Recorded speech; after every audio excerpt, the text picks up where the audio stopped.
Mesdames, Messieurs, bonsoir, bienvenue dans votre journal.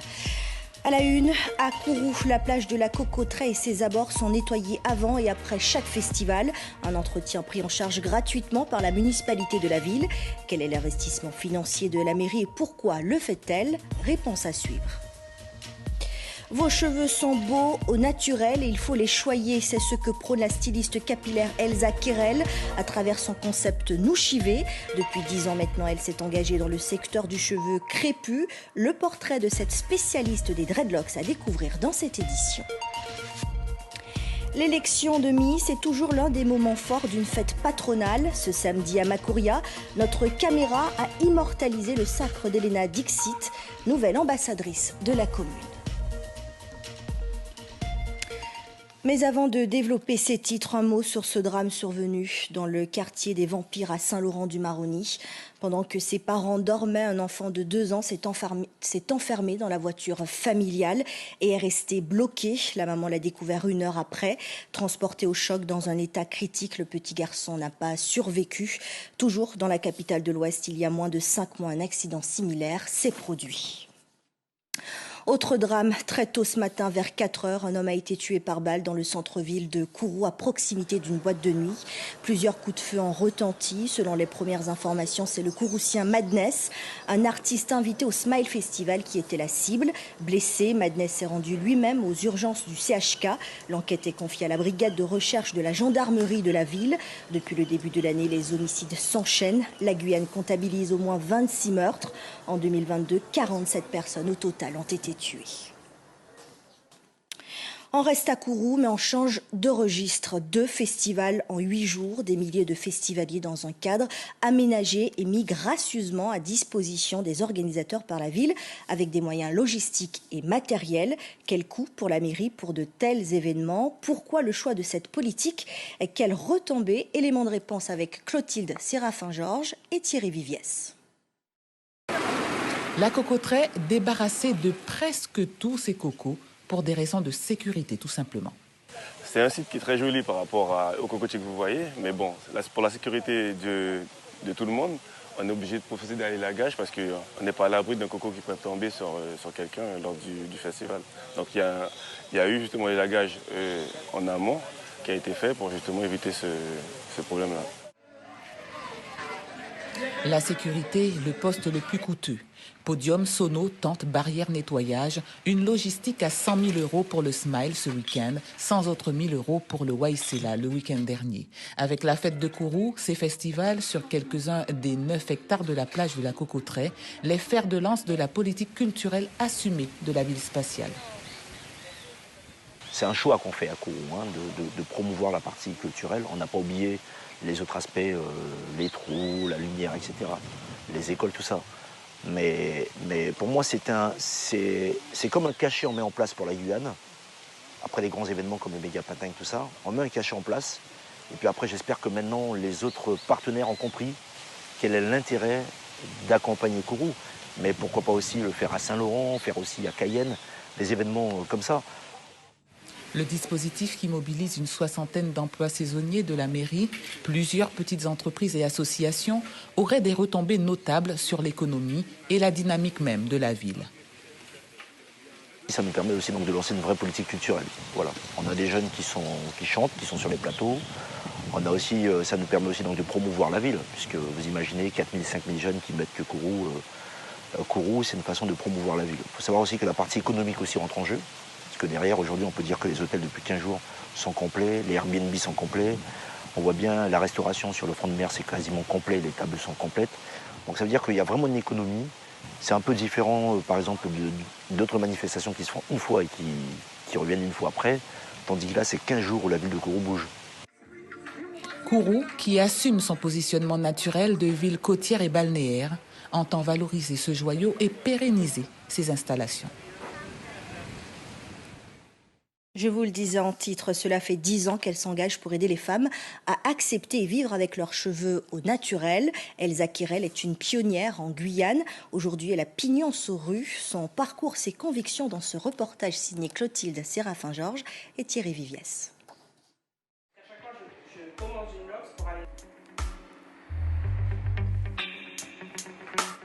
Je suis Elsa Kerel, dite Wina dans le milieu.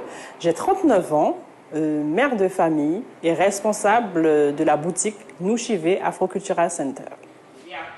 Avec Nouchivé Afrocultural Center, Wina sublime une passion qui l'anime depuis l'enfance, celle pour le soin et l'entretien du cheveu naturel et plus particulièrement du cheveu crépus. Je n'ai pas fait de formation dans le système français. Je n'ai pas voulu puisque le système français ne reconnaît le cheveu crépus, dit crépus, le cheveu afro en tout cas, que pour le défriser. C'est pas du tout ce que je fais, c'est pas du tout ce que je veux faire non plus. Wina puise alors dans les réseaux sociaux et part se former en 2017 à Atlanta, aux États-Unis, à l'occasion du Natural Hair Show. Ça m'a permis de valider déjà mon parcours, mes connaissances, et ensuite d'apprendre de nouvelles techniques forcément, parce qu'ils ont des techniques qui sont différentes par rapport à ce qu'on fait, le placement des doigts, comment aller plus vite, quels produits surtout utiliser, parce qu'ils ont des produits là-bas, ils confectionnent des produits eux-mêmes. Donc voilà ce que ça m'a apporté cette formation. Coiffeuse itinérante à ses débuts, Wina développe depuis 5 ans sa propre gamme de produits avec le support d'un laboratoire pour certains d'entre eux, comme le gel à l'aloe vera. Nouchivé a 2 égéries, dont Anaïs Joseph. La jeune femme a commencé ses locks en France il y a 6 ans. C'est important d'assumer mon cheveu à son état naturel et puis simplement de pouvoir le sublimer et prouver d'une certaine manière qu'on peut assumer nos cheveux dans leur forme la plus pure en fait. C'est vrai qu'Elsa et Myriam d'ailleurs, ce sont 2 coiffeuses qui sont formées, qui sont en mesure d'apporter les bons conseils, de proposer les bons produits et forcément c'est quelque chose de très important pour pouvoir prendre soin de ses cheveux au quotidien. Wina, qui ne tarit pas d'idées novatrices, a pour devise de se poser des défis tous les 2 à 4 ans. Soit j'avance, soit j'arrête, dit-elle. Aujourd'hui, ses clients viennent de Guyane et d'ailleurs, la preuve qu'elle compte dans le paysage. Dans le reste de l'actualité, les Journées mondiales de la jeunesse ont pris fin ce dimanche à Lisbonne, au Portugal. Comme à l'accoutumée, l'hôte de ce grand rassemblement catholique, le pape François, a célébré la messe de clôture devant une marée humaine. Les jeunes chrétiens ultramarins ont vécu paisiblement les derniers instants. Nora Nonet, Mourad Boretima, Nicolas Dalban et Jérémy Vallela. Le pape François, toujours ponctuel pour les fidèles. C'est à 9h précise que le souverain pontife apparaît sur le podium pour la traditionnelle messe de clôture des Journées mondiales de la jeunesse. Em nome do Pai, e do Filho, e do Espírito Santo. Dès le samedi après-midi, la veille, près de 1,5 million de jeunes catholiques avaient convergé vers l'esplanade pour assister à la nuit des prières présidée par le souverain pontife. Dans leur campement de fortune, les pèlerins réunionnais partagent leur repas du soir. Il est où le petit carré là? Là, il est loin dans l'océan Indien là-bas. Ces GMJistes ont l'impression de vivre ce moment tel des apôtres. On apprécie quand même le moment parce que c'est aussi une parade du chemin, de ce que Christ a fait aussi et vivait un peu dans la pauvreté et changer de conditions de vie et du coup moi j'aime bien personnellement. Et pour patienter jusqu'à l'arrivée du pape, on joue aux cartes mais toujours dans un esprit chrétien.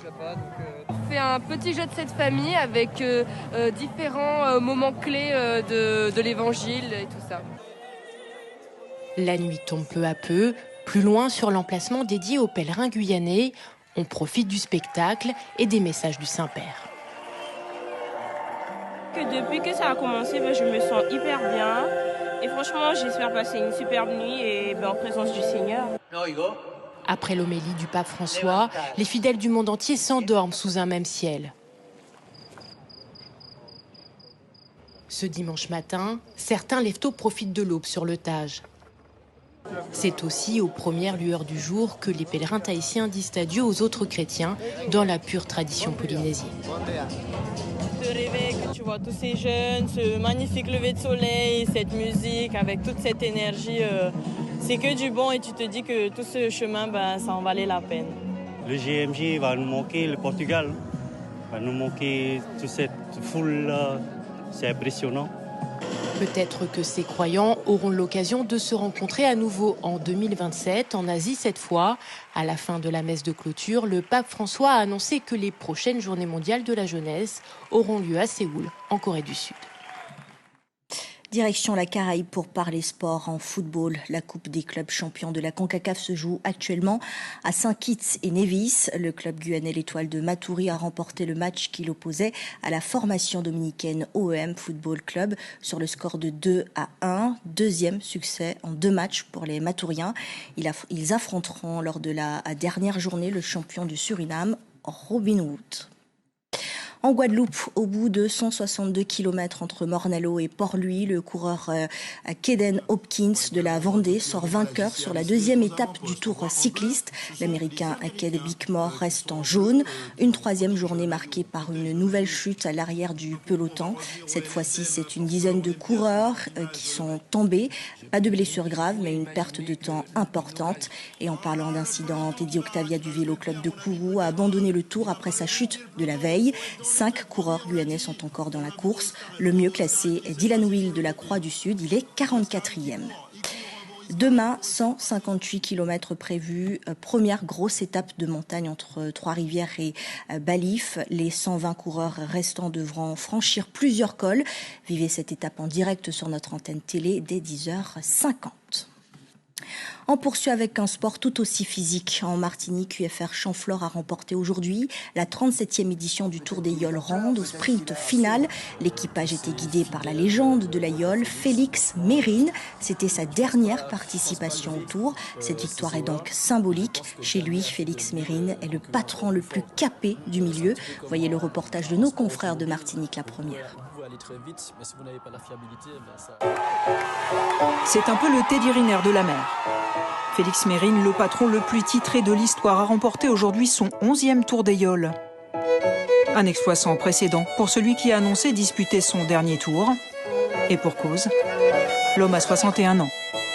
Félix Mérine et le Tour, une histoire qui commence dès 1990 avec la Yole Budget. Et il lui faudra beaucoup de volonté, se souvient son concurrent, Ako. Quand je me rappelle les années 80-90, avec Budget, il a perdu pas mal de tours au large de la Caravelle et de Grand-Rivière. Il était quand même seul contre toutes les yoles du François. Et il a toujours été là et nous a donné une belle leçon. Et pour arriver à ce résultat, un mélange de rigueur, d'humilité, mais aussi beaucoup d'exigence envers ses hommes. C'est un homme humble, gentil, et il honore ce qu'il fait. Il est présent à l'écoute de tout ce qu'on a envie qu'il fasse, qu'il puisse faire avancer sa Yole. Et puis il faut être sérieux à côté de lui pour être un bon coursier. C'est surtout ça. Être sérieux, si tu n'es pas sérieux, c'est même pas la peine d'être là. Il faut travailler, il faut venir le mardi, le jeudi, le samedi matin, 3 fois par semaine. Je sais que c'est difficile, je sais que ça demande beaucoup. Mais je leur dis, à la fin, vous voyez, on est à l'aise sur l'eau. Un acharné, un passionné, un acharné. C'est-à-dire que pendant 35 ans, il est dans le même état d'esprit. Il ne s'est pas tellement assagi. Et chaque fois qu'il prend le départ, c'est pour gagner. Et dans sa tête, c'est ça. C'est un instinctif. Quelquefois, il fait un choix en dépit du bon sens. Et puis, il se révèle que c'est le bon choix. Ce tempérament de tête brûlée ne lui sert pas toujours. Pendant longtemps, UFR, c'était aussi la Yole des dessalages. Incapable de se laisser dépasser, Félix Mérine est parfois parti à l'attaque de ceux qui ne le menaçaient pas au classement général. Hier, face à Cotterêts, il a semblé plus sage. Mais son acharnement à la victoire a aussi obligé toutes les Yoles à s'aligner. Il a commencé là, je n'étais pas encore né. Donc, comme on dit, il a ses expériences, il a ses qualités. Donc, après, c'est très bien qu'il soit là parce que ça me permet aussi d'évoluer sur la façon de naviguer, etc. Et puis bon, ça a aussi un petit peu le niveau. Je pense par rapport à lui, on a progressé aussi. On a progressé parce qu'il fallait mettre les bouchées doubles pour pouvoir courir contre Félix. Ce Tour 2023 est donc le dernier avec Félix Mérine comme patron. Il faudra du temps pour trouver un remplaçant à celui qui a été le principal animateur de la course depuis plus de 10 ans. Cette question maintenant, savez-vous d'où proviennent la banane, la papaye et la mangue?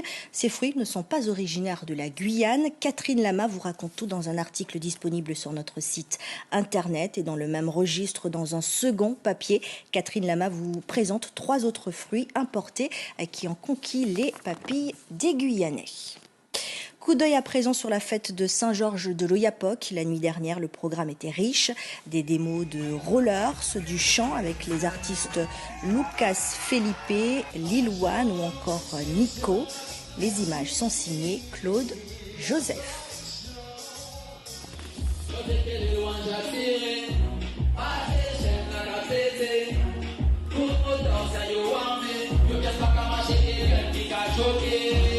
Lève les bras, ce soir c'est Akapara. Lève les bras, ah ouais, ce petit enfant pas là.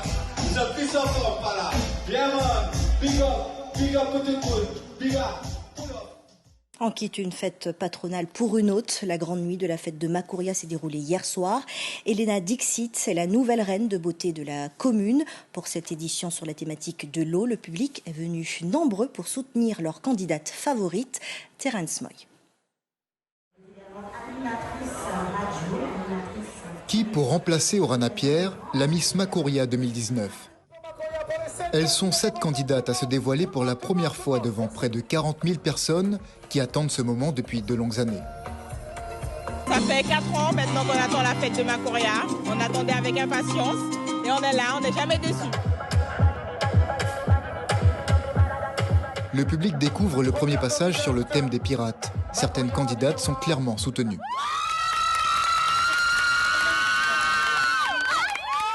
Oui, numéro 6, aussi là, en fait. Candidate numéro 6, c'est ma sœur Maïssa Issada. Ouais, tu vas gagner, t'inquiète pas, ma sœur. Après avoir enfilé le costume de pirate, c'est celui de la sirène qui est scruté par les membres du jury. Les tableaux s'enchaînent, il reste une dernière épreuve pour les prétendantes.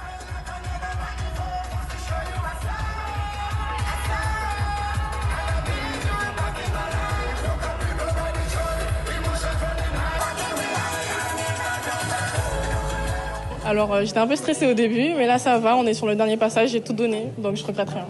On va danser, puis après on va défiler chacune notre tour et faire la question aussi qu'on a travaillé.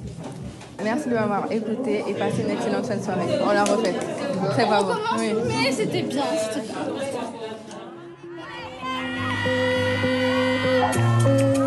Dans leur robe turquoise pailletée, elles représentent une divinité. 2 candidates ont retenu l'attention du jury tout au long de la soirée. Cette dernière épreuve confirme les attentes. La Miss Macoria, c'est Elena numéro 7.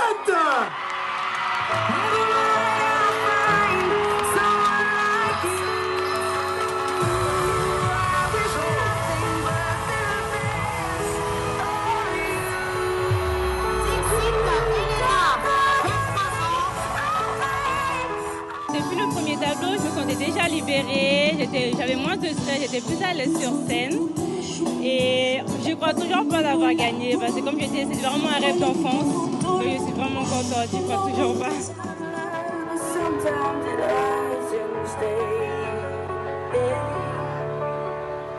Couronnée pour 2 ans, Elena Dixit vit son rêve d'enfance en devenant la nouvelle ambassadrice de Macoria. L'instant est solennel, monsieur le maire lui remet son écharpe. Le bouquet est remis par Miss Guyane.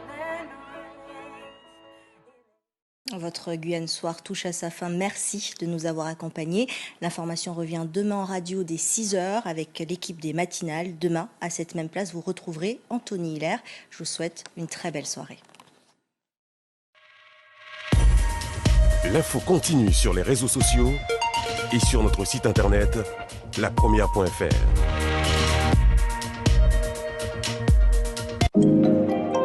L'information continue sur notre site guyane.lapremière.fr. Scannez ou flashez le QR code pour suivre toute l'actualité de la Guyane.